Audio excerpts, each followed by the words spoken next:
Hello and welcome back to the training sessions on KTR. Now let's focus on some important portion, some important part which is actually very useful for you to focus on while you go for an interview or you go for appear for a tool test or CAT test. What type of questions that can be asked on these softwares? Especially, I would be covering the questions on KTR. What exactly the questions are asked by the industries, by the company, or by the delegations or interviewer who actually is looking for some design engineer in his or her team or organization. So what we will be doing, we will be discussing those questions. Yes, many of the questions we had discussed during our learning. I had also told you at the time when I was explaining the feature, when I was explaining the particular thing, that time as well I had told you that this particular thing can be asked in this manner. And in the similar manner, what we will be doing, we will be going for question answers. I had prepared some of the questions from the industries which they ask for their interview process. They actually expect that this particular knowledge should be there to the candidate who is going to be a part of their team or their organization for some specific work for the respective project or whatever it is. Definitely the knowledge of tool is required, the speed is required, the hands-on practices are required, but along with that there is a required thing which is you should know the basics of those features, you should know the basics of the software, and you should be that much capable of answering the things without the software being available with you. So I have aligned some of the theory questions which we will be discussing, and yes, all those questions are from some of the interviews from different companies, some of the certification exams which they had asked in their process. I had collected all these questions from that. One by one, we will be discussing those questions. I'll be giving you the answers as well, so that it would revise whatever we had covered during this training session. So let's begin with this. So let's begin with our first question. The first question is, what is the file extension of CATIA Sketcher file? So the file extension for CATIA Sketcher file is .catpart. When we had accessed the Sketcher environment, when we had done the practicing on sketches, at that time we had discussed that there is no such separate file extension or there is no such separate environment available as a sketcher. Whatever you save, whatever you have created in the sketch, that would be saved as .cat part file only. We don't have any separate environment available. Whenever we access it, we access the environment by means of say part design environment or generative shape design environment. Directly we cannot access the environment, so definitely there would be no such separate file extension for CATIA Sketcher file. The file extension for CATIA Sketcher file would be .cat part only. Remember, when you are writing .cat part, .cat is always in capital. For part, P will always be in capital. In the similar manner, we will have other file extensions as well. Next question comes, what is the full form of CATIA? So as you already know, the full form for CATIA is computer aided three-dimensional interactive application. Three-dimensional work we are doing using computers, so it is computer aided three-dimensional. Three-dimensional is basically your 3D work. Our major focus is on creating the 3D models.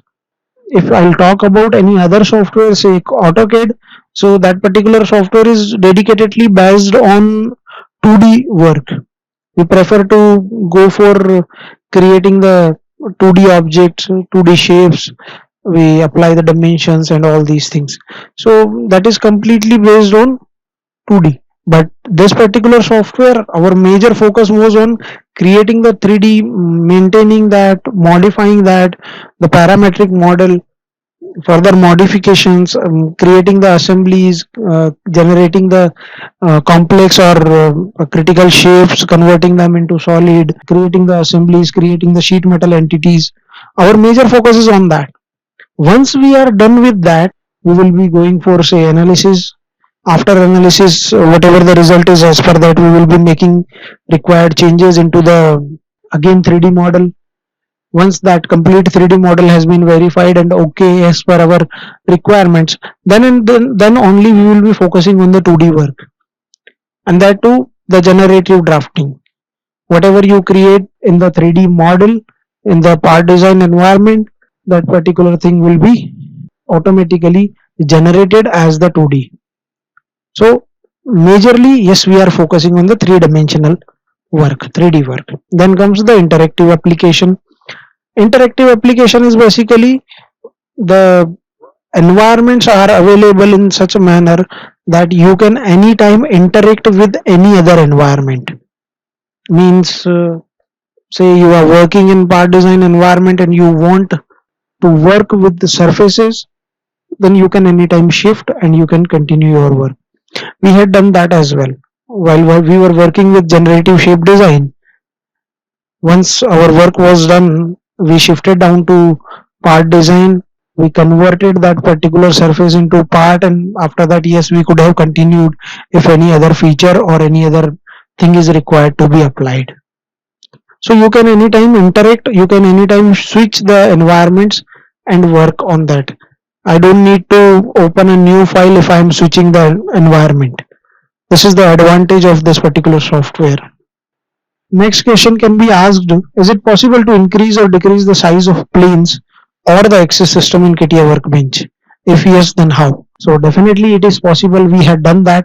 Yes, to change the plane or axis system size, what we have to do, we have to follow the path tools options, where we will be able to find 99% of settings related to CATIA, whether it is sketcher environment, part design environment, assembly design environment, drafting, sheet metal, whatever it is, it doesn't matter. Tools options, yes, you will be able to find 99% of the settings. So we will be going for tools options, infrastructure, part infrastructure, and display. When you will be opening the display tab over here, it will show you the access system size option. You just have to make the required changes. You will have to give the size, and yes, the size will automatically be updated. So yes, we can increase or we can decrease the size of plane or axis system, the references that we are using to create the sketches, to create the features. We can change the size. Basically the size has no such meaning. The size has no valuation in the model. What we do is we make the changes in the size of axis system or plane just for our feasibility, so that it would be easy for us to make the required selections. It would be easy for us to select those planes, select those curves, the axes. That's why we make the changes in the size of the plane or size of the axis system, just the visualization size. Next question can be: which is the tool used to exit the sketcher workbench of CATIA? So once we are done with the work in the sketches, we have created the sketch, we have modified the sketch, and made our sketches fully constrained. Now, how to exit from the environment? What is the name of the tool by which I will be able to exit from the sketcher environment? So name of the tool is exit workbench. There is a toolbar. In that, exit workbench tool is there. I'll click on the exit workbench tool. I'll be able to exit from the sketcher environment.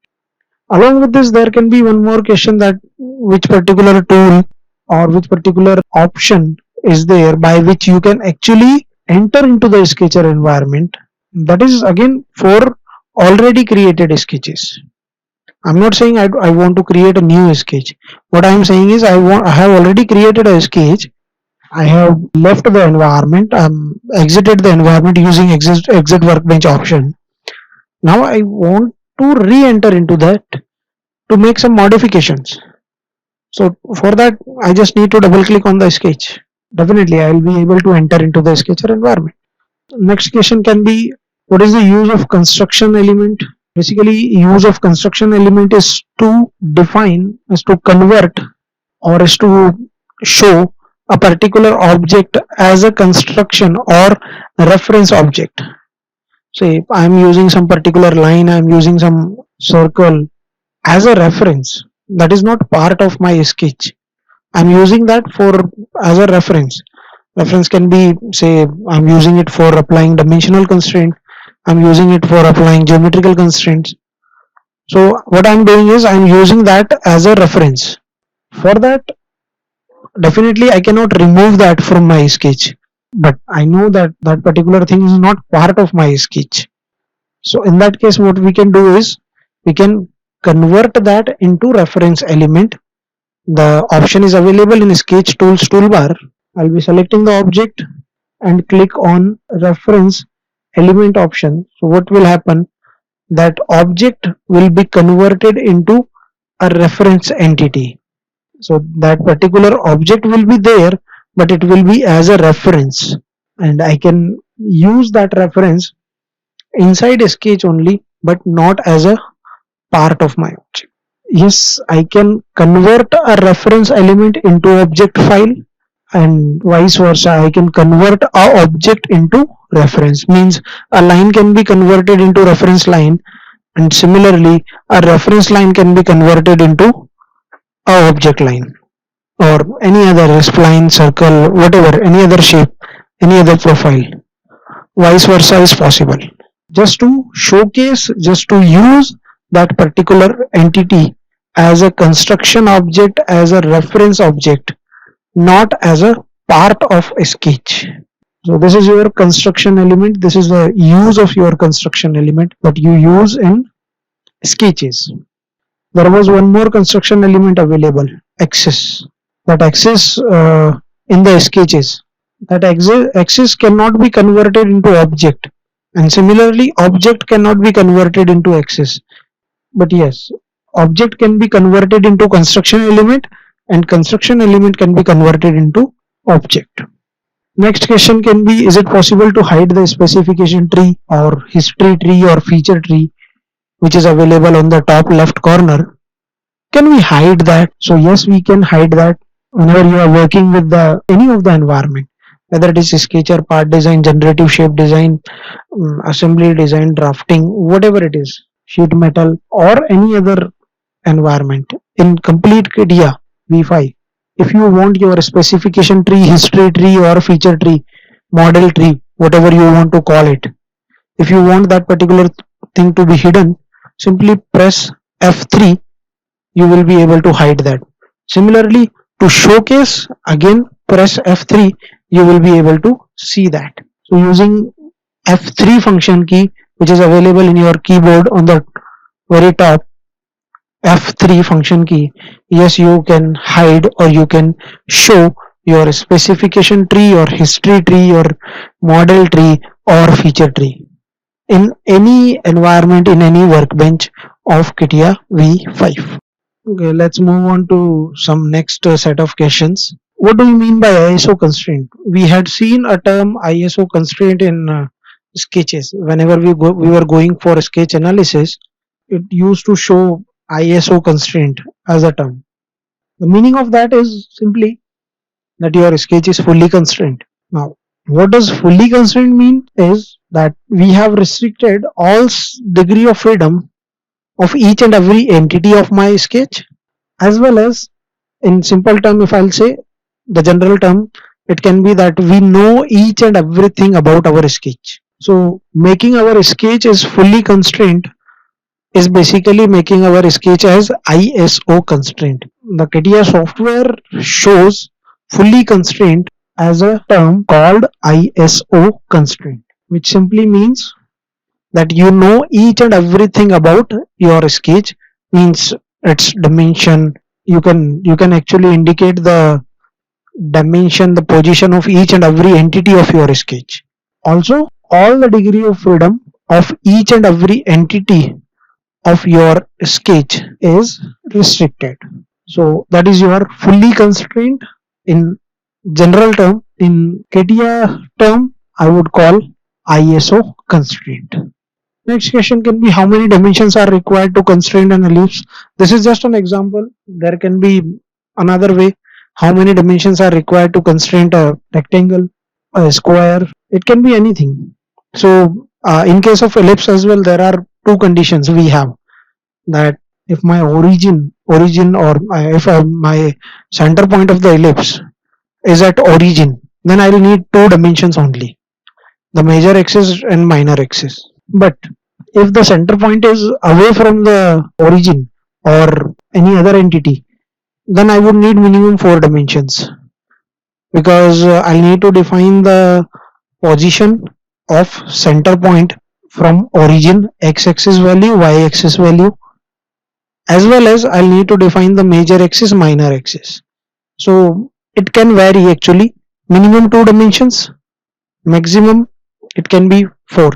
Sometimes this might happen that your center point of your ellipse is coincided on x-axis or is coincided on y-axis. Then in that case you will need three dimensions, the other respective axis with the minor axis and major axis. This can be a case. So we cannot directly identify that how many number of dimensions would be required, but yes, minimum it would be two. The condition is that center point is coincided at origin or any other point for which we have the dimensions available, or that particular point is already fully constrained. So in that case, if I'll create a ellipse, I just need to define two dimensions, major axis, minor axis. That's it. But if I'm creating it in a space, then I need minimum four dimension.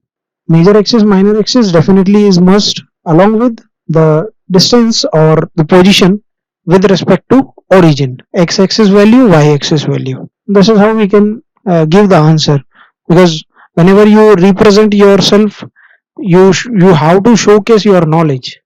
So when how you will be able to showcase your knowledge in this manner, because if you will say two dimensions, then the interviewer will ask you for the explanation. At that time, if you are saying considering that my origin is coincided with the center point, then he or she may ask you, I didn't give you that condition. So instead of giving the interviewer a chance to ask the question, explain it in the proper manner, that if this condition is there, then it would be two dimension. If this condition is there, there might be chances that we need three dimensional constraint. If that condition is there, we might need four dimensional constraints. And again, because whenever you will be going for an interview like this, you will not be having the software available with you. You will sit one to one to the person and give the answers. So you must have that much level of visualization in you, that when you are explaining the things, it should represent that okay, you are actually imagining the software available with you and you are explaining the answers to the interviewer. It would give you a good representation of yours to the interviewer. It will reflect that yes, the candidate has deep knowledge of everything. Okay, let's move on to the next question. The next question can be, what are the different conic sections?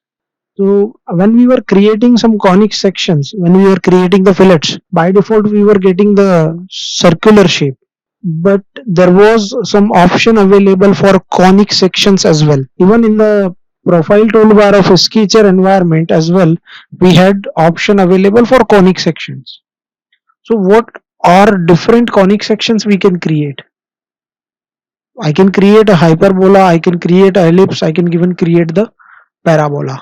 Similarly, when we were using the fillet feature in the part design environment, at that time as well, the conic sections we were changing or we were varying the value from 0.1 to 0.9. Conic parameter was the name in the edge fillet dialog box.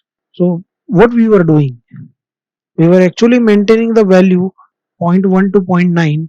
We were defining the conic parameter or conic section. Hyperbola, it can be for a parabola. If the value was 0.5, then it was circle. So that is your conic parameter. We can create a conic parameter as hyperbola, we can create it parabola, we can even go for circle, we can even go for elliptical case or ellipse. These are your conic sections, or which are actually being defined by means of some parameter. Value varies from 0.1 to 0.9. If the value is 0.5, then it is circle.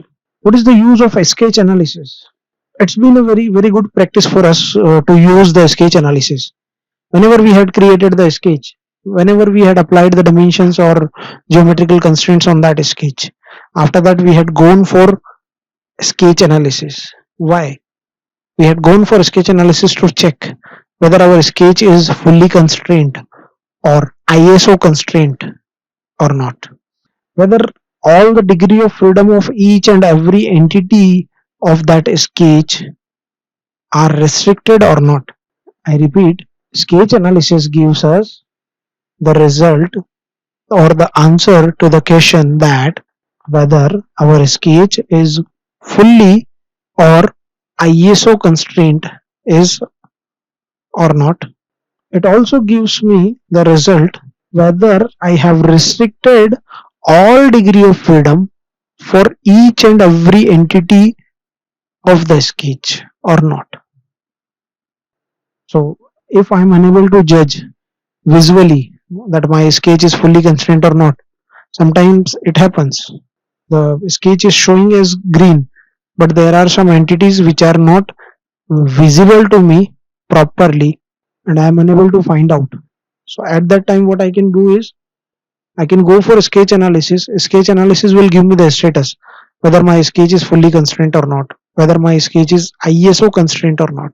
Even if I'll go for another option available in sketch analysis named as sketch solving status, then I can check each and every entity, whether it is a point, line, circle, whatever it is, status of each and every entity, that whether that particular entity, that particular point, that particular line, that particular arc is fully constrained or not, with the closed loop status as well. I can check whether my sketch is fully closed loop or not. If yes, then definitely we can apply the features for converting that into solid. If not, then definitely we cannot. So I cannot accept a open loop sketch while creating the solid model, especially sketch based features. Definitely there are some specific cases where we have to accept, otherwise we never accept it. So for that, before exiting the sketcher environment, before applying any feature, after completion of sketch, we always check using sketch analysis whether our sketch is fully constrained, whether our sketch is ISO constraint or not. Also, using sketch solving status option, we check whether it is a closed loop or not. Next, can axis line be converted into object line and vice versa? So when I was explaining you the construction line at that time as well, I had discussed that axis line actually cannot be converted into object. Similarly, object line cannot be converted into axis, but object line can be converted into reference and reference line can be converted into object. So with the reference line, with the reference element, you can play vice versa, but with the axis line, definitely you cannot. This is the answer to this question, that axis line cannot be converted into object line and vice versa of that is also not possible. Next question, what is the kernel of CATIA? When I was explaining the kernel of CATIA, I told you that this question is must. Yes, interviewer will definitely ask you, what is the kernel of CATIA? So kernel of CATIA is CNext. CNext is one of the way by which we can actually execute the software opening process as well. I'll go for Windows R, run command. I will type down CNext and press enter. Yes, it will execute the command to open the software. CNext is the operating system on which software is based. In the technical term, that operating system is called as kernel. So kernel of CATIA is CNext. Okay, similar to that, there can be one more question. Who is the developer of CATIA? So developer of CATIA is organization named as Dassault Systems. Dassault Systems is the organization who is developer of CATIA, who has one more CAD solution available named as SolidWorks. yes, these many things can be asked when you appear for an interview. Please do remember these things, and definitely when we are covering these questions, along with that we will try to revise whatever we had covered, whatever we had discussed in the complete training program. So the next question can be asked as does CATIA works on a Unix platform? Now first let's understand what Unix platform is. Unix platform is actually called as the singular platform, the single platform on which you can access all the necessary environments. So definitely yes, because we had discussed in the full form itself, interactive application. Whenever I am changing the environment, software is not saying anything to me, and it is even allowing me to change that. It is allowing me to work with a different environment in a single file only. So it is actually supporting the Unix. So yes, it works on a singular platform. It works on a Unix platform which allows us to switch between the environments, switch between the workbenches while working with the software. Next can be, is it possible to directly enter into the Sketcher environment? I would simply say no. If someone will say enter into the Sketcher environment in CATIA V5, I would simply go and follow start mechanical design Sketcher. But by that, I will not be able to directly access the Sketcher environment. What I'll be accessing is either part design workbench or generative shape design or sheet metal, whichever workbench I had used previously. But that would definitely not be the Sketcher workbench or Sketcher environment. So directly we cannot enter into Sketcher environment. Whenever we have to enter into the Sketcher environment, it would be by means of some other environment only. Either I will enter from part design, or I will enter from generative shape design, or I will enter from say sheet metal, or I will enter from some other environment. Direct access is not available. Similarly, we cannot have a separate file extension. We had discussed the first question itself. That can we have a separate file extension for a Sketcher? No.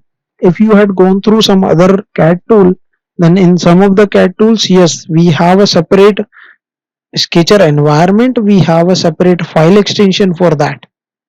But in CATIA, this Dassault system product, we don't have that. We have the path available to access, but it is not giving us the access to separate environment. It is taking us to the previously opened environment which supports the Sketcher, and from that we will enter into the Sketcher. So that's your answer to the question. No, there is no way to directly enter into the Sketcher environment.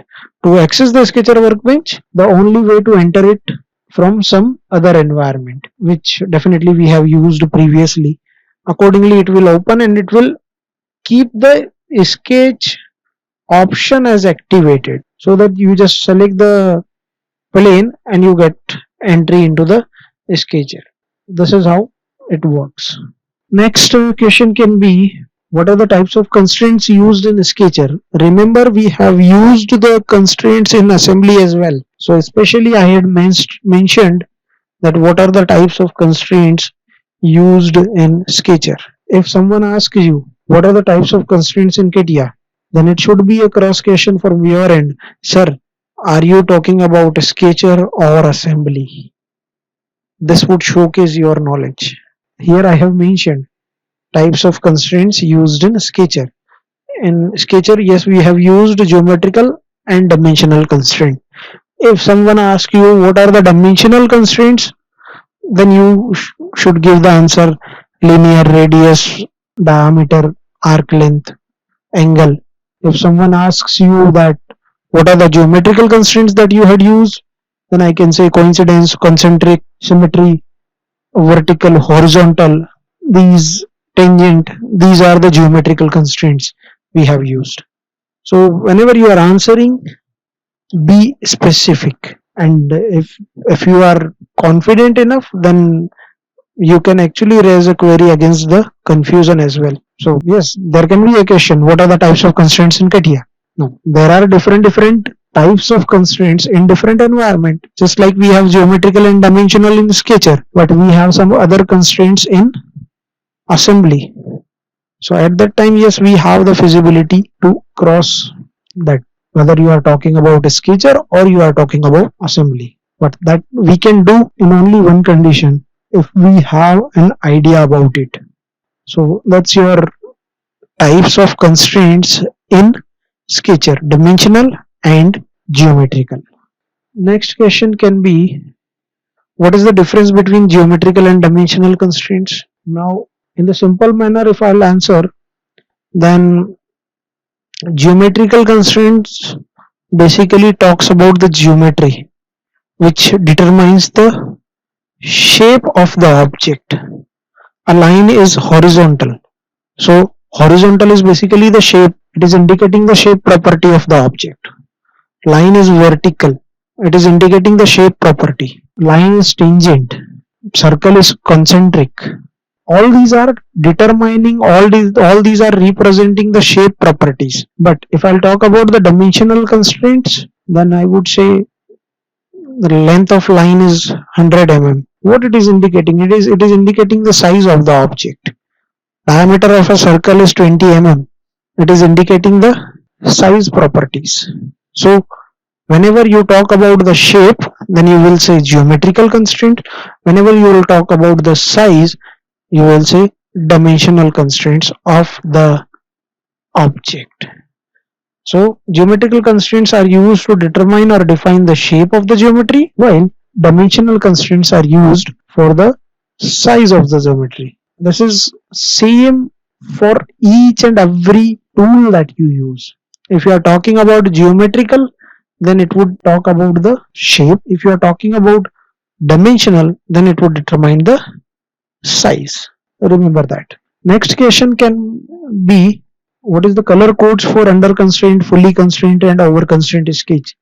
So what exactly is the color representation? Say you are creating a sketch, it is showing a white color, or it is showing the green color, or it is showing the magenta color or purple color. What does it indicate? Basically, under constraint is for white, fully constraint green, and over constraint is magenta or purple color. So by the looks of your sketch, visually, yes, you can answer that your sketch is under constraint or fully constraint or over constraint. If not, then you can definitely go for a sketch analysis and check.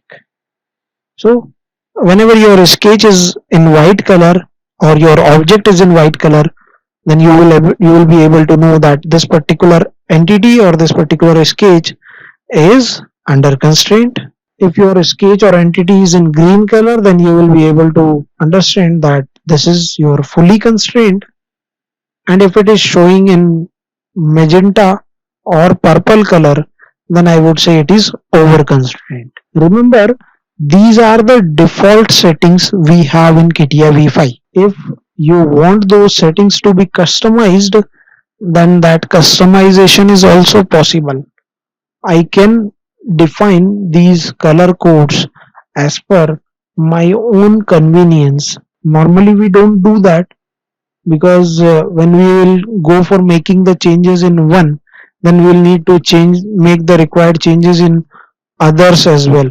Because yes, if a color is defined, then definitely that has some indication. So if I am changing that, then I'll need to change some other indication. So instead of doing that, to avoid the clashes of color codes, what we do, we never make the changes in that. But yes, customization is possible. So answer to the question, color codes, white is for under constraint, green is for fully constraint, and magenta or purple color is basically for over constraint. So this was all about the questions we have. Some of the questions are related to sketcher we had discussed, that what can be the case in that sketch, what can be the case in this sketch, and so many things about the sketches. Let's move on to some other sets of questions. Now these questions will be majorly related to the part design workbench that we had covered. So first question can be, what is the file extension of CATIA part file? Now this part file will definitely cover your sketch, your surface design or generative shape design as well, because we are using that as a strategy. So the file extension would be again .cat part. So .cat part would be your answer for file extension for CATIA part design file. Another question can be, what are the ways to enter into the Sketcher environment? Now we had two options available by which we were entering into Sketcher environment. One was sketch, another one was positioned sketch. What was the difference between sketch and positioned sketch?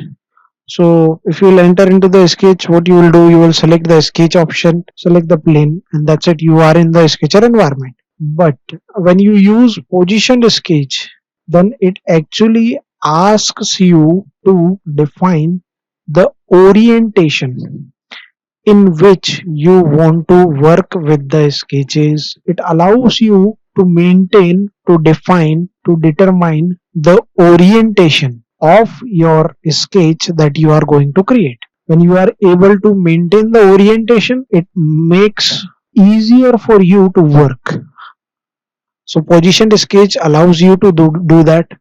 We had also changed or shifted the origin while working with positioned sketch. Whether you use sketch or positioned sketch, it doesn't matter. It would give you the same environment, it would give you the same toolbars, and it would behave in the same manner. The major difference would be with the orientation that you use, or the orientation that it gives you. If I am working in a proper orientation, horizontal, vertical, then it is easier for me to visualize, it is easier for me to work. But if that is not okay, that is not correct, that is not appropriate, then it might be a bit tedious for me to work. So sketch and positioned sketch are the way we prefer to work with the positioned sketch, because it allows us to maintain the orientation, it allows us to shift or change the sketch origin as well as per our own requirement. Remember, I'm changing the sketch origin, not the part origin. So these are the two ways for entering into Sketcher environment. Is it possible to use pocket or groove as the first feature of the body? Definitely yes, it is possible. Normally when we work in the part design environment, then these pocket or groove features are not activated when we are working in the part body. But when we are working with some other body, then these are activated. Why these are activated? Because on other bodies we can have the negative body concept. When we are working with the negative body concept, then yes, this particular thing is possible, that our first feature is pocket or groove. It can even be removed multi-section, it can be hole, it can be slot. We have this facility available. So yes, pocket, groove, slot, or hole, or removed multi-section can be the first feature of body. Definitely that body will support the negative body, or that would be a negative body. Then and then only this particular thing is possible. Can you pad open and intersecting profile? So yes, it is possible. If I have a open loop sketch, then I can apply pad feature on that. But there is a condition that the thickness option should be on. If the thickness is not on, then we will not be able to apply the pad on open loop sketches. Similarly, pocket will be applicable on open loop sketches if the thickness is on, but pad or pocket are not applicable on the intersecting profile. If a particular profile, if a particular entity is crossing or intersecting with other entity, then definitely we cannot apply pad, we cannot apply pocket feature. Yes, if it is open loop we can, but the condition is the thickness option, the thick profile option in the dialog box needs to be turned on. Then and then only this is possible. So this is your answer to the question. Open profile can be used for pad feature using thickness option, but intersecting profiles cannot be used for pad feature. The same thing is applicable for pocket, same thing is applicable for shaft, same thing is applicable for groove as well. If an open profile is there, the software will accept. The condition is the thickness is required to be applied. If you have not applied the thickness, it will not accept. But intersecting, no, it will never accept. What is drafted filleted pocket? With the pad and pocket, we had options, we had some features available named as drafted filleted pad or and drafted filleted pocket. When I was explaining the drafted filleted pad and drafted filleted pocket, I told you this is a combination of features. You will apply one feature, it will give you three features. When you are saying drafted filleted pocket, it means you are applying three features. You are applying draft, you are applying fillet, and you are applying the pocket. What it will do, it will remove the material normal to the sketched plane. It will also apply the draft on that of the given value which you are going to give in the dialog box. Also, it will apply the fillets of the radius value that you are going to define in the dialog box. And when you are done with applying this feature, if you will check your feature tree, then you will be able to see the separate features as pocket, separate feature as draft, separate feature as edge fillets. So you are applying one feature, but you are getting three features being applied. And yes, you have the separate control to those three features. When you are going for further modification, then you can separately control pocket feature, separately control the draft feature, and you can separately control the fillet feature. But when you are applying it, it would be a combination, a single feature. So this is your drafted filleted pocket. Exactly similar to that, we have drafted filleted pad, which will give us the material addition. In the same manner, again you are applying drafted filleted pad. It will show you three features: pad, draft, and edge fillets. So this is your drafted filleted pocket. What is the difference between pad and multi-pad? So in case of pad, we can have a singular value, single profile. Whatever the profile, whatever the closed loop is or are, we will be able to give the same value of pad on that and get the desired result. On the other side, if I'm using multi-pad, then it would detect all the separate closed loops. Remember, separate closed loops in a single sketch, and it will allow me to apply separate value of pad on those separate closed loops. So I can have multiple profiles in multi-pad where I can only have a single profile in pad. Say three circles are there in a single sketch. If I am using pad, then all three circles will create the same size of cylinder, same height of cylinder, I would say. But if I am using multi-pad, then I can define different height for all three cylinders or circles. So that's the advantage we have with multi-pad. In the similar manner, the same difference would be there if you are using pocket and multi-pocket. So a pad is used for single profile, but a multi-pad is used for multiple profiles in a single sketch. Remember, the feature is applied on a single sketch only because these are our sketch based features. So far we had covered ATI sketcher, part design, generative shape design, assembly design, drafting, and sheet metal environment in CATIA. Now let us take a look at some more questions. So let's begin with some new sets of questions. So first question we can have is what are the various options we have in copy paste special and explanation to those. So when we were using the multi-body concept, and in the multi-body concept we were going for copy paste and copy paste spatial of bodies. So in that we had, especially in copy paste spatial, we had three options available. Those three options were as specified in part document, as result, and as result with link. As specified in part design or as specified in part document was giving me the result same if I had copied a particular body and gone for paste special as specified in part document. So it was giving me a result same. It was creating a copy of that body. It was creating the copy of all the features available in the body.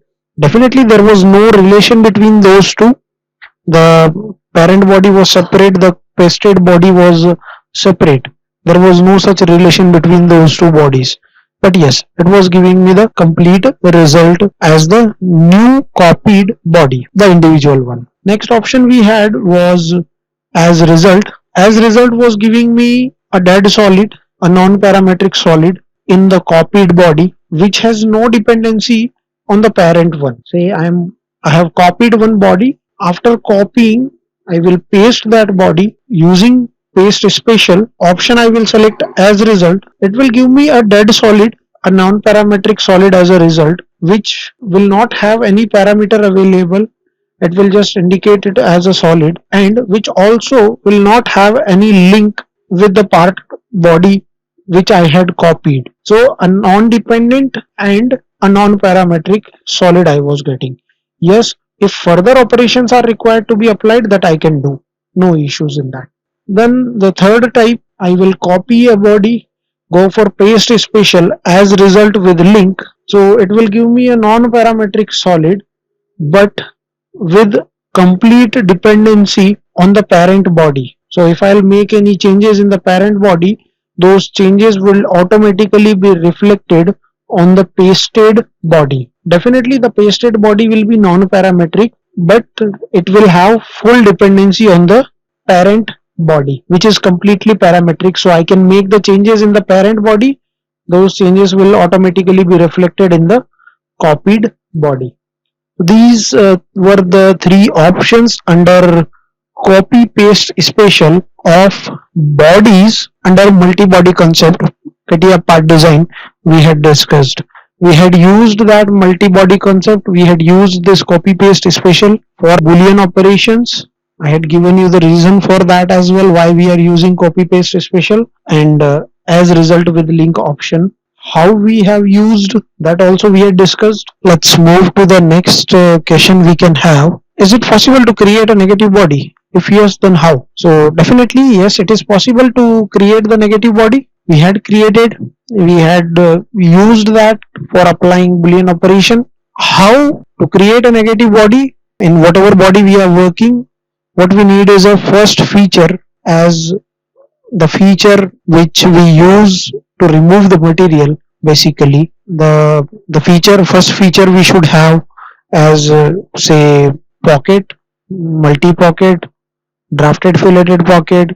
It can be groove, it can be hole, it can be slot, it can be removed multi-section solid as the first feature of the body. When out of these we have a first feature of the body, then the body will get the negative polarity. It will get a minus sign on its name, and that minus sign is actually representing the negative body.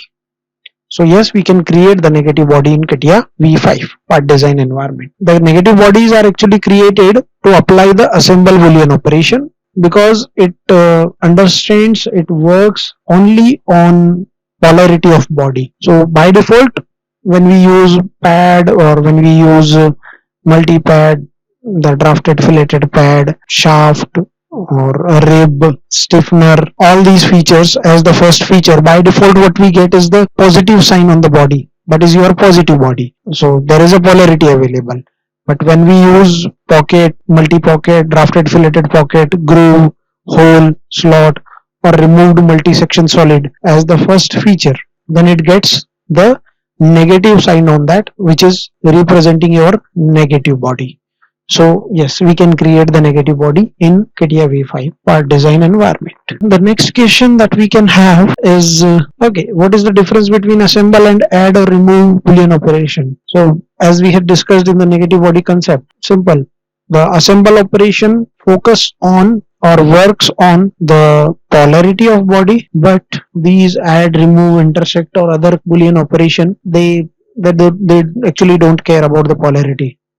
So if there were two bodies, say one positive body, one negative body, and if I am applying Boolean operation, say assemble, then definitely there would be some material removal. But to those same bodies, if I am applying add or if I am applying remove, then the add will do its work, the remove will do its work. They will not be affected by the polarity. It doesn't matter whether it is a positive body, it doesn't matter whether it is a negative body. Add will do its work, remove will do its work, intersect will do its work. So add, remove, intersect, remove, lump or union trim, they basically don't care about the polarity of body. But the assemble boolean operation, it actually works on the polarity only. If two bodies having same polarity, it will add. If two bodies having different polarity, it will remove the material.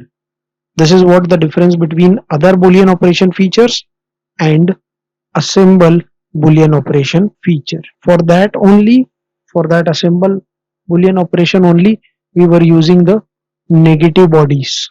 We were creating the negative bodies and giving the polarity to the body and working further. So this is your explanation to difference between assemble and add remove boolean features. Next question we can have, what are the key elements in draft feature? So when you apply the draft feature, what are the key elements that you have to define? We had discussed faces to draft, neutral element and pulling direction with the draft angle. So faces to draft, the face or faces on which you want to apply the draft, the face or faces which you want to be tapered. Then neutral element, the face or plane where you don't want the dimensions to be changed after applying the draft. And third one is the pulling direction with the draft angle, in which direction you want your pulling to be shown. Accordingly the draft will be applied and you will be defining the draft angle. If I'll discuss similar to that, I can have one more question. What are the types of draft we have in CATIA part design? So I can say yes, we have three types of draft. A simple draft there is, then there is a variable angle draft, then there is a draft reflect line. This can be one of the question being asked. So this is your key elements for draft feature: faces to draft, neutral element and pulling direction with the draft angle.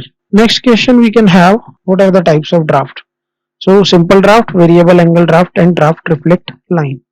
Simple draft, basically there would be a same angle for all the face or faces you select for draft. Variable angle draft, there would be variation on a single face. You can define multiple draft angles.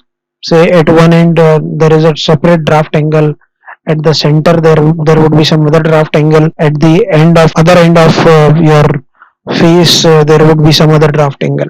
So throughout that phase you will be able to define the varying draft angle. The neutral element would be same, the pulling direction and all these things would be as it. And then there is a third case, draft or reflect line. This was a special case. This particular feature is applicable on the tangent faces only. Whenever a tangent face is there and you want the simple or variable angle draft is required to be applied, then it creates problem because it selects the complete face maintaining the tangency. So you are unable to apply that. So as a solution we have this draft reflect line option available. You will be selecting the tangent face and as per the selection it would maintain the tangency as well as it would give you the draft result as per the requirements as per the defined draft angle. So this is what we have from draft. There can be two major questions: key elements for draft feature and types of draft. The industries who are actually working for casting components, forging components, injection molding components, plastic components, they definitely use the draft feature for their models because they work for creating the dies, they work for creating the molds. In that definitely we need cavity, we need the easy removal of pattern from the dies or the molds. So for that draft is required. When the draft is required, definitely they will be using the draft, and when they will use the draft they will expect from the candidate, they will hire that the candidate must have knowledge of draft, the deep knowledge of draft. So when you will give this much explanation to the draft feature theoretically without using any software, then yes, it would give a good impression. It would give an impression that okay, the candidate has deep knowledge of draft feature, means he or she would be able to prepare the models required for our work. Then it would give a good chance to you to get hired in that organization or industry. So these two major questions we can have from the draft feature. Next set of questions can be, what is the difference between scaling and affinity? When I was explaining the scaling and affinity transformation feature, at that time as well I had told you that if you are appearing for an interview, they will definitely ask you what is the difference between scaling and affinity if they are working on part design majorly. So the difference between scaling and affinity can be, yes, both are used to scale the bodies, but scaling will maintain the equal scale factor in all the direction, but affinity will allow you to define different scale factor in different directions. So scaling is for resizing the body to scale in all directions equally, but affinity resizing the body to scale differently in all the directions. So, in case of scaling, I just need to define one scale factor which would be applicable in X, Y, and Z all the direction. Same. In case of affinity, I'll need to define three scale factor: one for X, one for Y, one for Z. And in all three, I can have different scale factor. I'll be getting different scaled shape in all the directions. This is what the major difference between scaling and affinity is. Next question we can have, what are the types of fillets we have in CATIA part design? So we had discussed n number of types, I would say, in CATIA, types of fillets. We had seen some of the types of fillet in CATIA part design. We had seen some of the types of fillet in CATIA surface or generative shape design. We had used them whenever those types were required. So there was a constant radius fillet, there was a variable radius fillet, then constant chordal length fillet, variable chordal length fillet, face to face fillet, which was applicable on between the tangent faces. Then there was a tri-tangent fillet, which was applicable between two faces. These six types were there in CATIA part design environment. Then if I'll talk about generative shape design, so these six types were there. With that, we had two more types, shape fillet and styling fillet in generative shape design. So total 8 types of fillets were there in generative shape design. So these are the types of fillet. You must remember these names. The face fillet and tri-tangent fillet are the most focused one. Yes, because these types are some special cases, other types are regular cases, but yes, the interviewer does ask these things. What is tri-tangent fillet? Can you draw the specific case of that?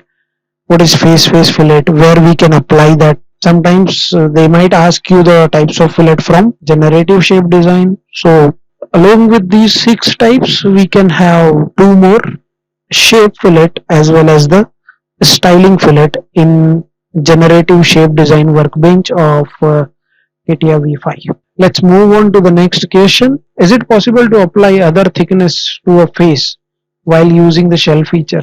Definitely yes. We had applied that, and not on a single face. We can apply it on multiple faces with different thicknesses. Other thickness, double click on the thickness value, change it. You will be able to get the result. Other thickness, select the face, double click on the value, change the value. You will be able to define the different or other thickness on that particular face. So yes, we can apply it. We had done that.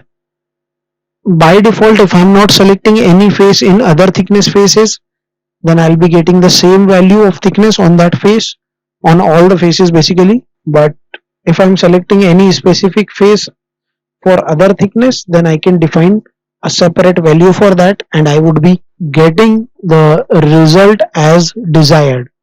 All other faces will have the same thickness value, but the specific selected face will have the defined value as the other thickness value. So yes, we can apply. Next question, what are the reference elements we have? So we had used three reference elements. We had a separate toolbar, reference element toolbar, and the those reference elements are point, line, and plane. Why we use these reference elements? So the reason behind using these reference elements are as a reference. Suppose at any particular place I want a point for my further work, then what I can do is I can go to reference element toolbar, I can click on point, I can define a point, and furthermore I can use that particular point for my work. In the similar manner, I can have a line available. The line can be in 2D, it can be in 3D, doesn't matter, because this reference element is not a part of sketch, it is a part of model. Similar manner, I can define the planes. Whenever I needed a plane, then I had gone to reference element toolbar, selected plane, and defined a new plane. We had three planes available: XY plane, YZ plane, ZX plane as a reference. By default, those planes were available for our work. I had started my sketches from those planes only, but away from those, in some different orientation, at some angle, normal to the any curve, on a particular surface, wherever it was required, we had defined or we had used the reference element toolbar, gone for plane, and we had defined a new plane, selected that plane for sketching, and created the sketch and got the desired shape. If I'll talk about rib and slot feature, then the condition was to create a profile normal to the guide curve or normal to the path. So path can be in any manner. When the path can be in any manner, creating a normal profile was a difficult case. For creating that, what we had done, we had taken a plane normal to the curve, normal to the path, and then on that plane, we had created the closed loop profile for rib to add the material, for slot to remove the material. Even when we were using the multi-section solid, in that case as well, we had to create different sections. Definitely those sections cannot be on a single plane. Then we had taken those planes, and on those planes, the reference planes, we had created different sections, connected those sections to add or remove the material in multi-section solid or removed multi-section solid. So these reference elements we had used. The same reference elements we had used in the wireframe modeling as well. Point, line are the base of wireframe modeling. Without point and line, I cannot imagine the wireframe modeling. I had shown you the components, I had shown you the shapes, critical complex shapes, which we were able to create within 2 to 3 minutes, which were completely dependent on points and lines only. Further modification was possible, the complexness was achieved. So these are your reference elements: point, line, and plane. Next, explain the types of stiffeners. Advanced features of CATIA part design. Under sketch based advanced features, we had seen the stiffener features. Stiffener basically is used to provide the support to the walls whenever we talk about majority of plastic components where the thickness of the particular body is too small, and we want those less thickness shapes to be given higher strength or to provide high strength to those walls, then we use the stiffeners with them, which gives strength as well as support to those walls. And yes, our product, the particular entity, has its life being increased. So there were two types of stiffeners we have in CATIA V5. There was a type called from side and there was a type called from top. From side type, if you will open, you have any remote available, then you can open your back pan of your remote and you can see there would be a tapered linear structure available. That tapered linear structure is basically your stiffener, which is providing the support to your base as well as some vertical wall. That is your from side stiffener, basically a support to perpendicular walls. Then there was a case from top. So from top, if you will see whatever the vertical supports you have in the back pan of your any electrical equipment, the plastic equipment, the core, the structure, all those vertical walls are basically from top side of from top type of stiffeners, which are providing the strength to those small thickness back pan. Whatever back panel we have, when you see the vertical walls, those are your from top side of from top type of stiffeners. If you find any inclined case, that would be your from side type of stiffener.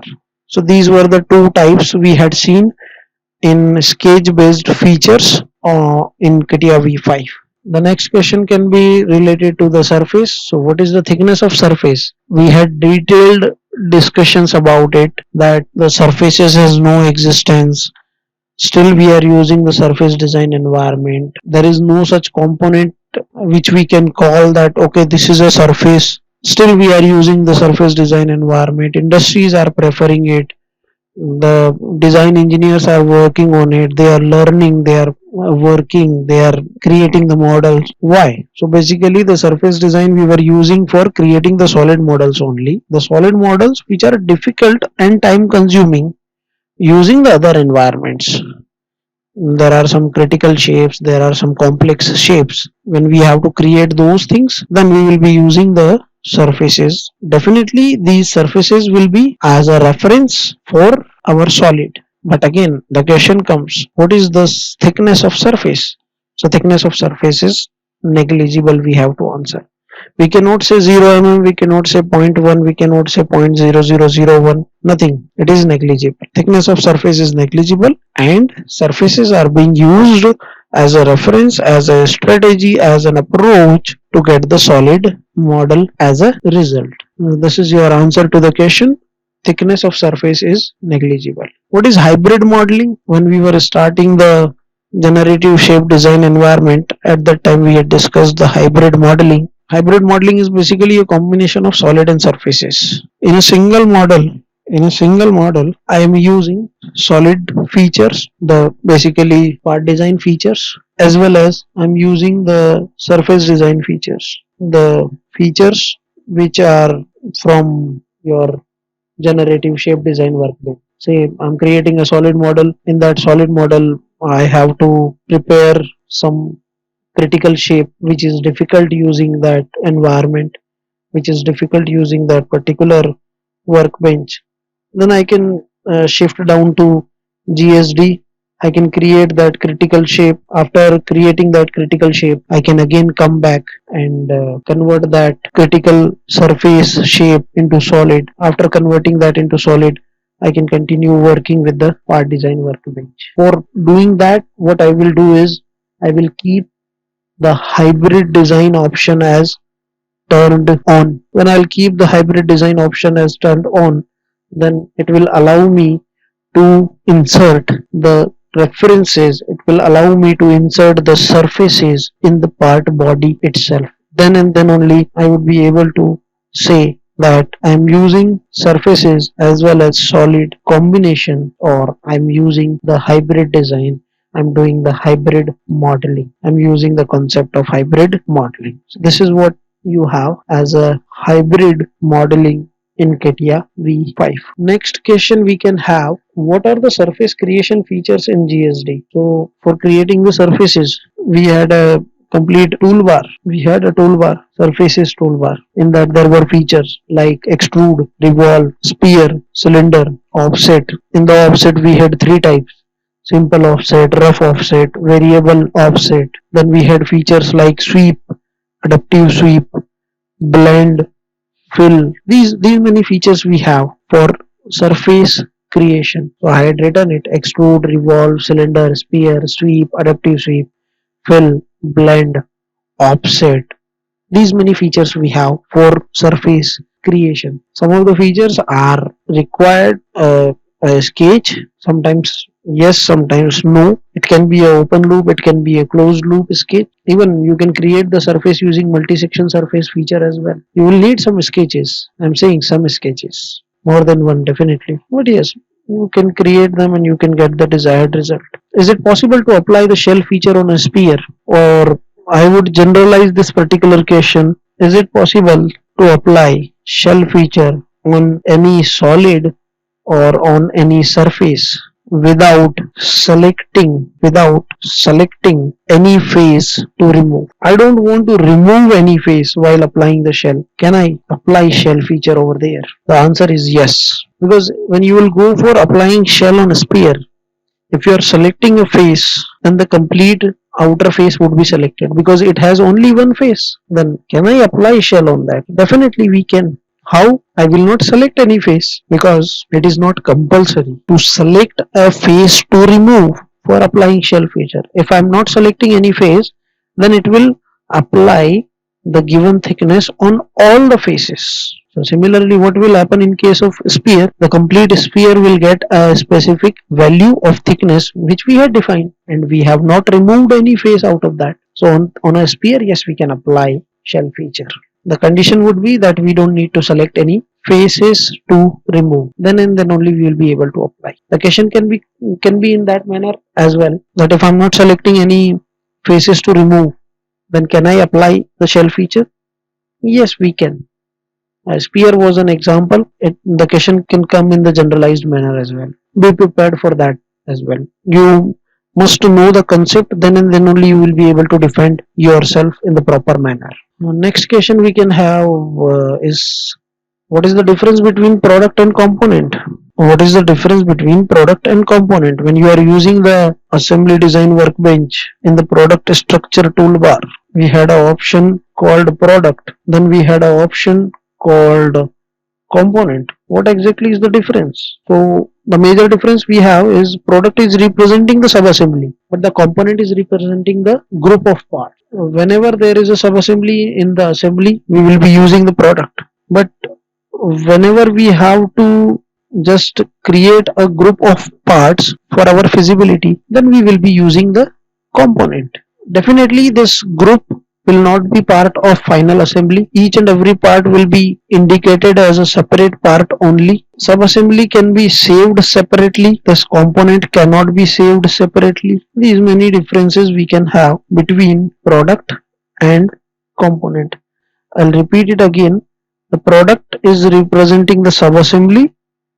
The component is representing the group of parts. Product can be saved separately, component cannot be. All the parts of subassembly will be represented as a single subassembly or as a single assembly. All the parts of that group, all the parts of that component will be represented as separate parts in the main assembly. These are the three major differences we have between product and component. What are the advantages of save management? So I would say save management is a most important feature for us because this particular feature is allowing us to maintain the files in the proper manner. The save management allows to save all the respective child files in the same folder as in the product or parent file. So say I have a file available with me, a product file or assembly file, and what I want all the parts used in the assembly also to be saved in the same folder. Then I would prefer to go with the save management option. I'll be saving the product file, I'll be saving the assembly file, and I'll go for propagate directory option, which will save all the child part files in the same folder. I don't need to separately pick those files, search those files, and put it in the folder. The save management option will do that for me. And finally, I'll be closing the file. Whenever next time I am going to open the assembly file, it would not show me any error because all the child files are available in the same folder. so it would not create any problem for parent file to open that. This is the advantage of save management in CATIA v5. Again, you can use it in your product environment, the assembly environment, because there are child files being involved. You can use it in the drafting environment as well, because in that as well there would be number of child files being involved. Then let's move on to the next question. What is scene? Explain that. So we had used scenes in the assembly environment when we were going for exploded view in the drafting. Whenever a specific representation is required to be saved as a snapshot and represented in the drafting, then we take the help of scenes. Say a particular orientation of all the parts in the assembly is required to be presented or placed in the drafting. Then what I will do, I will go for the scenes. In the enhanced scenes environment, I will be creating that representation, I will be creating that orientation of those parts. Then I will be taking the snapshot of that. That snapshot will be saved as a scene, and finally I will use that scene for drafting. So when I will be using that scene, that particular snapshot, that particular orientation will be represented in the drafting. This is what the use of scene is. We had used that for exploded view. We had created one explosion, saved that explosion as a scene, and then finally placed that explosion in the drafting of assembly. Based on that, we had generated the bill of material as well as balloons for the same. This is what we have, the advantage of scene or explanation of scenes from drafting as well as the assembly environment. These are the set of questions we have. How many degree of freedom a part can have?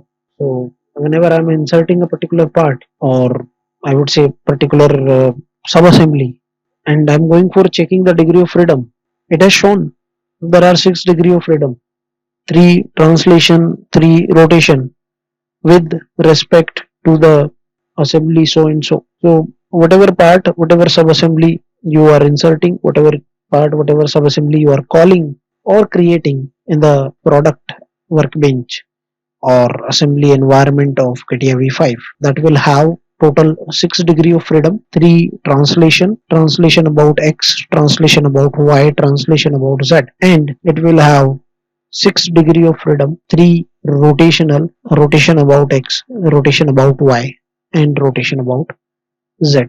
So total 6 degree of freedom it will have. Doesn't matter whether it is a part, it doesn't matter whether it is a sub-assembly. What we have to do is we have to restrict all 6 degree of freedom. We have to orient it properly and place it at its respective working position. Make it fully constrained.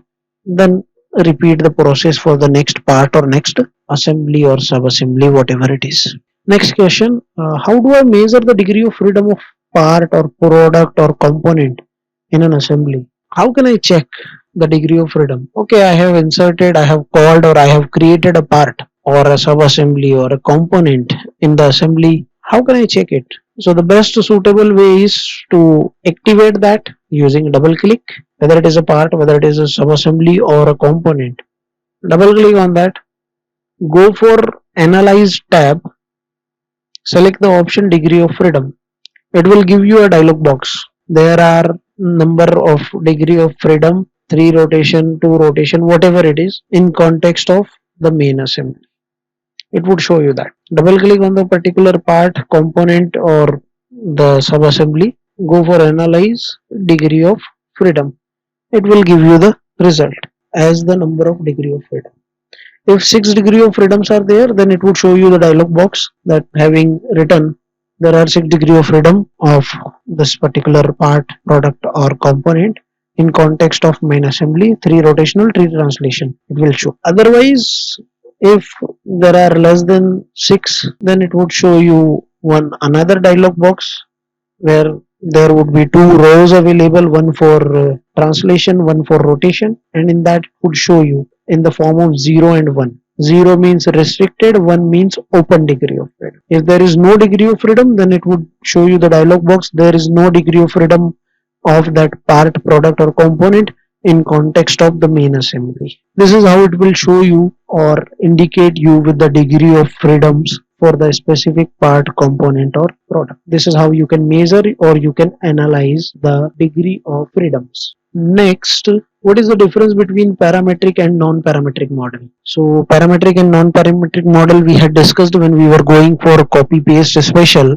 as a result and add as result with the link option. Non-parametric model is basically a model which is a model without any parameter.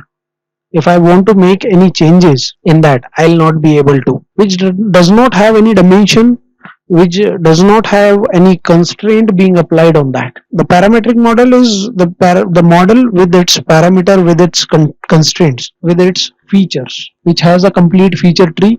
If I want to make any changes, if I want to update that model, then I can go for a specific sketch or I can go for a specific feature, double click on it, make the required changes in its dimensional or geometrical constraint or the value and say OK. It will change its shape or size, whatever I had defined to be changed.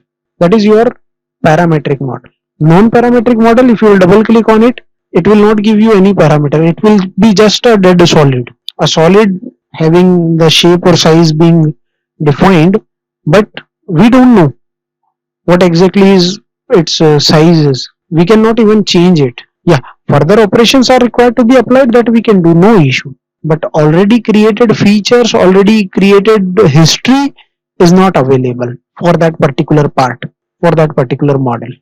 That is your non-parametric. In simple words, if I'll say, then I would simply say that parametric model will have its own history. Definitely we can access the history, we can make the required modifications. Non-parametric one will not have any history. We definitely cannot make any changes in that history. This is the major difference we have. Next, can we change the dimension value using double click on dimensions in CATIA drafting? Okay, so now the questions have started from the drafting environment. Say if I want to change the dimension value or I want to apply the tolerances on the dimension, I want to give the fake dimensioning. Can I go for double click on the dimension and make the changes in CATIA drafting? No, I cannot. If I want to perform these things, if I want to change the dimension value, if I want to apply the tolerances on a specific dimension, or if I want to change the properties of any dimension, then I'll need to go for right click on that dimension, go for properties, and now I can make the required changes. Those changes would be updated. I can even apply the fake dimension by right click on the dimension and then go for properties. I will get the tab for that. So using double click, no, we cannot. Yeah, if I'm working in the sketcher, if I'm working in the part design, then whatever parameters I have, I can double click on those parameters and I can get the value changed. In the drafting, I cannot, because that is your generated one, the solid driven dimensions. That's why we cannot go for double click and make the changes. What is the file extension of CATIA drafting file? .cat drawing. The file extension for CATIA drafting file is .cat drawing. File extension for CATIA part file is .cat part. File extension for CATIA surfaces .cat part. File extension for CATIA sheet metal .cat part. File extension for CATIA assembly file .cat product. Remember these file extensions. It can be asked for any specific file, but directly no. What we'll need to do is we'll need to save that particular file by going into save as, and I'll be saving that file as say .dwg format. Then that .dwg format I can open it in AutoCAD. I'll be able to do that. Even if I want CATIA drawing file to be saved as PDF, JPG or PNG images, yes, I can do that. Save as, select the file extension, you will be able to save it. Especially AutoCAD, yes, DWG format it supports. I'll be saving it as .dwg. I can open it in AutoCAD and I can perform the further work required. So these are the questions which can be asked in the interview. So this was all about the question sets important question sets from the interview point of view. If you are appearing for an interview, if you are going for any test related to CATIA or any position having CATIA as a requirement, then definitely I would recommend you to go through these sessions.